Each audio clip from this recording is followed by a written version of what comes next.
Hello everyone, how are you all doing? I hope all of you are doing great. So as you all know, we are doing chapters from class 6 new NCERT of Hindi Malhar. So we have started chapter number 8 और इसका part 1 हम already cover कर चुके हैं जिसमें हमने chapter को समझ लिया था. I hope आपने वो part देखा है. अगर नहीं देखा है तो all the links are there in the description box. Please go through that. Okay? चलिए अब इस chapter की हम exercise को देख लेते हैं. तो ये इस chapter का part 2 है.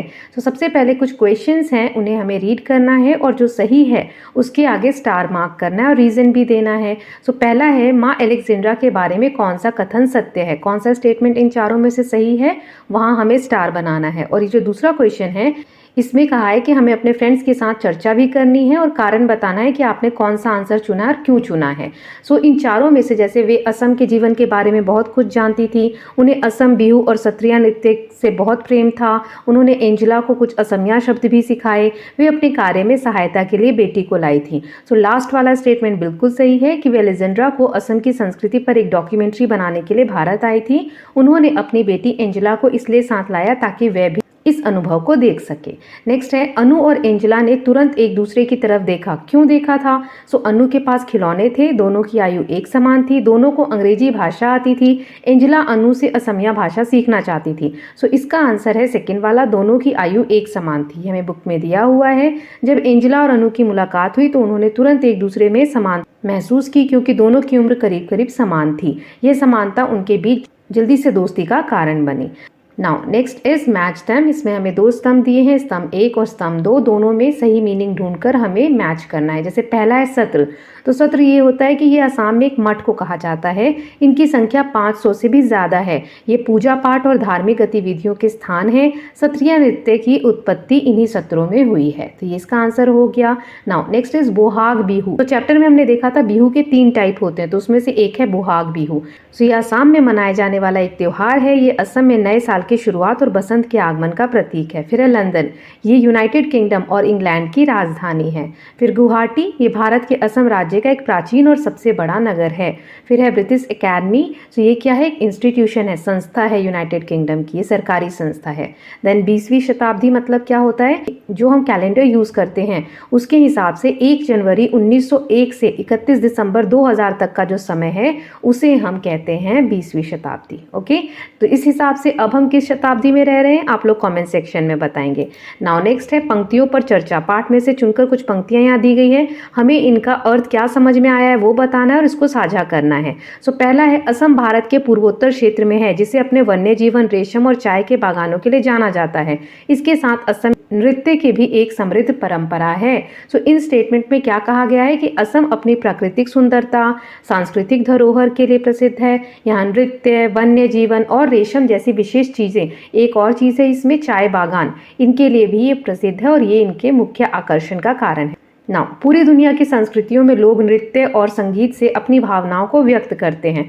सो जब भी हम सैड होते हैं, खुश होते हैं, तो सभी चीज़ों के लिए हमारे पास म्यूजिक है, डांस है, राइट. सो विभिन्न संस्कृतियों में नृत्य और संगीत को अपनी भावना अभिव्यक्त करने का माध्यम माना जाता है. इसी तरह असम के लोग भी नृत्य और संगीत के माध्यम से अपनी संस्कृति को जीते हैं या उत्साह की तरह उसे जीते हैं. ओके, नाउ सोच विचार के लिए यहाँ पर जो हमने चैप्टर पढ़ा वो एक निबंध था जिसे हम इंग्लिश में ऐसे बोलते हैं. उस बेसिस पे कुछ क्वेश्चन है, उनके आंसर लिखने हैं. पहला है एंजेला के मन में कई तरह के विचार चल रहे थे. सो उसके मन में कौन कौन से विचार चल रहे होंगे? सो उसके मन में असम की संस्कृति, बिहू नृत्य और लोगों के पहनावे को देखकर आश्चर्य और उत्सुकता के विचार रहे होंगे. वे इस अनोखे अनुभव से प्रभावित थी. फिर है बिहू एक कृषि आधारित त्योहार है. कैसे? सो बिहू एक कृषि आधारित त्योहार है क्योंकि इसे फसल बोने, बढ़ने और कटाई के समय मनाया जाता है. ये किसानों के कृषि चक्र से जुड़ा हुआ होता है. जो एक साल में वो लोग कृषि करते हैं उन फेजेस से ये त्योहार जुड़ा होता है. फिर है ऐसा लगता है भारत से जाने के बाद भी एंजेला के मन में असम ही छाया हुआ था. पाठ के इस कथन के समर्थन के लिए कुछ उदाहरण हमें पाठ में से देने हैं. ठीक है, तो इसका आंसर है भारत से लौटने के बाद भी एंजेला के मन में असम बसा हुआ था क्योंकि वह लंदन में भी असम के नृत्य रिकॉर्डिंग को देखा करती थी और उन अनुभवों को याद किया करती थी. फिर है समय के बदलने के साथ साथ सत्रिया नृत्य की जो परंपरा है उसमें भी चेंजेस आए हैं. कैसे? तो हमने देखा था चैप्टर में पहले सिर्फ मेल मेंबर्स ही करते थे सत्रिया नृत्य, बाद में बाद में इसमें महिला कलाकार भी पार्टिसिपेट करने लगी। तो समय के साथ सत्रिया नृत्य की परंपरा में बदलाव आया है। पहले ये केवल पुरुषों के लिए था, अब महिलाएं भी इसे मंच पर प्रस्तुत करती हैं। नेक्स्ट है निबंध की रचना। जो हमने पाठ पढ़ा ना वो एक निबंध है, ऐसे है, ठीक है। तो उसमें से कुछ लाइनें यहाँ लिखी हैं, देखो। गुवाहाटी के एक होटल में सामान्य होने के बाद वे उसी शाम पास के एक गांव मंगल में गए। गांव पहुंचने पर मां ने एंजेला को बताया कि बिहू एक कृषि आधारित त्योहार है। असम में बिहू साल में 3 बार मनाया जाता है। सो इन वाक्यों में जो भी हमने रीड किया, इसमें बिहू और असम का एक ऐसा रोचक और सरस वर्णन किया गया है, लगता है मानो हम कोई कहानी पढ़ रहे हैं। ये कहानी नहीं है, निबंध है, ऐसे जो हम बोलते हैं इंग्लिश में, है ना। लेकिन जब हमने इस चैप्टर को पढ़ा तो हमें लगा ही नहीं कि हम कोई निबंध पढ़ रहे हैं, हमें लगा कि हम कोई कहानी पढ़ रहे हैं, है ना। इन वाक्य से भी हमें यही फील हो रहा है। तो इस निबंध में वस्तु, घटना, प्रदेश आदि का वर्णन किया गया है। इससे जो कुछ भी स्वयं देखा गया है उसे वर्णन किया गया है। इस प्रकार के निबंधों में घटनाओं का एक क्रम होता है। इसमें आम जीवन की बातें होती हैं, इनकी भाषा सरल होती है। उदाहरण के लिए होली, दीपावली आदि के बारे में बताना। तो ये जो निबंध है, जिस तरीके का निबंध हमने पढ़ा चैप्टर में, वो घटनाओं को, जो भी एक्टिविटीज़ हुई हैं उनको क्रम में, मतलब सीक्वेंस में लिखता है। जैसे पहले लंदन की बात हुई, फिर वो लोग इंडिया आए, इंडिया में गुवाहाटी, आसाम में गए, है ना। फिर वहाँ पे उन्होंने बिहू से रिलेटेड चीज़ें देखी, फिर सत्रिया से रिलेटेड चीज़ें देखी, फिर वो लोग लंदन गए। तो एक सीक्वेंस को दिखाता है और भाषा भी बहुत सरल होती है। इस पाठ को एक बार फिर से पढ़िए और इसकी बनावट पर ध्यान दीजिए। इस पाठ की विशेषताएं पहचानिए और अपनी कक्षा में साझा कीजिए और लिखिए। जैसे इस पाठ में लंदन से यात्रा शुरू करने से लेकर वापस लंदन पहुँचने तक के अनुभव का वर्णन किया गया है। तो इसकी कुछ विशेषताएं मैं आपको दे रही हूँ, आप चाहें तो इसमें ऐड भी कर सकते हैं। जैसे सरल भाषा, निबंध में आम बोलचाल की सरल भाषा का प्रयोग किया गया है। क्रमबद्धता मतलब सीक्वेंस में लिखा गया है। लंदन से असम तक की भाषा का क्रमबद्ध वर्णन है जो प्रवाह बनाए रखता है। सजीव वर्णन, सजीव मतलब कि ऐसा लग रहा है सच में हो रही हो कोई चीज हमारे सामने। सो बिहू और असम की संस्कृति को कहानी जैसे रोचक शैली में प्रस्तुत किया गया है। फिर आम जीवन की बातें हैं, जैसे कि असम की संस्कृति कैसी है, त्योहारों के बारे में सजीव वर्णन किया गया है।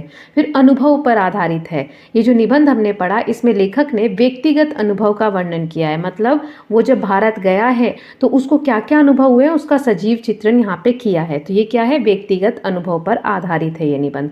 तो ये कुछ विशेषताएं हैं। नाउ नेक्स्ट है अनुमान या कल्पना से। यहाँ पर कुछ क्वेश्चन है, आपको चर्चा करनी है। तो 3 पार्ट्स हैं। पहला है बिहू नृत्य और इसके उत्सव से अचंभित एंजेला और उसके परिवार ने इसके साथ साथ लजीज पकवानों का पूरा आनंद लिया।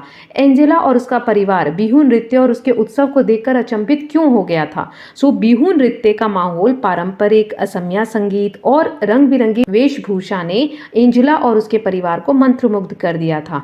वे इस अनोखे त्योहार की ऊर्जा और उल्लास को देखकर अचंभित और उत्साहित थे। उल्लास मतलब खुशी। फिर इसमें नेक्स्ट है, जब तक एंजेला कुछ समझ पाती तब तक तो लंदन से नई दिल्ली होते हुए गुवाहाटी की उड़ान पर थी। तो एंजेला और उसकी माँ एलेजेंड्रा ने भारत की यात्रा से पहले कौन कौन सी तैयारियां की होंगी। तो इसमें पूछा है कि एंजेला और उसकी माँ ने भारत जाने से पहले कौन कौन सी तैयारियां की होगी। सो उन्होंने अचानक यात्रा की तैयारी की होगी, जिसमें पासपोर्ट तैयार करना, फ्लाइट बुक करना, ये सब कुछ एक्टिविटीज़ हैं जो शामिल रही होंगी।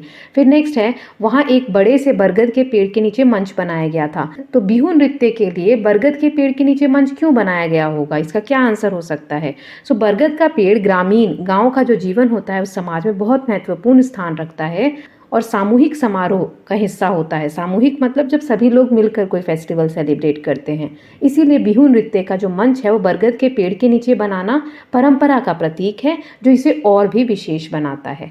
नाउ नेक्स्ट है शब्दों की बात। नीचे शब्दों से जुड़ी कुछ गतिविधि दी गई है, हमें इसको शिक्षकों या मित्रों की सहायता से सॉल्व करना है। सो असम से जुड़े हुए कुछ शब्द, यहाँ जो इमेज है इसमें हमें फिल करने हैं।